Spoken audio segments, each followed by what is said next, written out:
Yeah, and we do want to bring in criminal defense attorney Brian Claypool on this. Brian, thank you so much for being here. Yeah, hi, Natasha. Thanks for having me. So, Brian, I know that you've been tracking the details of this case. Do you believe that there is any indication that this is the work of a serial killer? I mean, there is an indication now because the suspect was tied to an assault on a young female here in the Los Angeles area as well. So they took a DNA swab from the scene of the crime with Rachel, and then they matched it with a crime that was committed here in Los Angeles. That's important because it shows a pattern and practice, I think, now of this guy sexually assaulting women. Now, one thing I am a little concerned about, Natasha, is the LAPD hasn't released a lot of detail about the suspect in the case here in Los Angeles. Why is that important? Because if we want people to come forward and potentially identify this suspect, then we need people like you, your show, the police departments in LA and Baltimore to get out there and push this out more, show pictures of this guy, even if it's from his back. I think he might have a tattoo as well. That's something that people then can look at, visualize, and then try to identify this guy. Yeah, and we're taking a look at some stills you can see in that $10,000 reward poster of his back from that doorbell camera. And to your point, we do know that the suspect in Morin's death was connected to that violent home invasion in California. What are you tracking from that case? I mean, oftentimes with serial killers, you have these sort of hallmarks or these similarities between two different things. Are there any immediate similarities you can see between these two cases other than, of course, the DNA? Yeah, great question, Natasha. There are two different types of crimes. The one in Los Angeles, he somehow gained access to a home, entered the home, and then assaulted the young woman. And then there was videotape of him leaving the home. That's different than what happened in this case, which is she was running on a trail. I think it's called the Mom and Pa Trail near Baltimore, a jogging trail.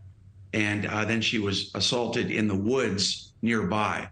So those are two different mechanisms for the crime. But if the Baltimore Police Department has evidence that she was sexually assaulted in this second crime, then I think you do have a similarity then in that respect. And then maybe then this guy can be deemed a sexual predator. And then I think police departments nationwide need to start taking close looks at any unsolved crimes involving sexual assault and see if there's some connection to this guy. Yeah, given that this is one person who's now connected to these two different crime scenes, albeit being thousands of miles apart, how likely do you believe it is that there are other unsolved crimes out there that are connected to this same man? Oh, I absolutely feel there are other crimes connected to this man. And I agree with one of the siblings who was on Ashley's show. I mean, I work on sexual assault cases, Natasha. I've done it for over a decade.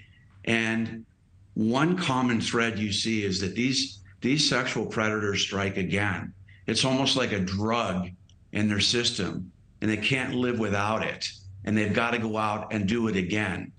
And this, today we know of two, possibly more. And I urge police departments nationwide to take a second look at any unsolved sexual assault cases, because I believe this guy is an addict. He's a sexual predator, and he's going to strike again. And hopefully, one other thing I wanted to mention, Natasha, is they got DNA at the scene of where the trail was. If we could learn more on how that death happened, for example, was there an instrument used, a knife, a piece of wire or anything, if the police could release that, whether an object was used, then you can start going and looking at some videotapes of department stores or like Home Depot in that area, in the Baltimore area, to see whether he shows up on any surveillance video in any stores purchasing something similar to what may have been used in this murder.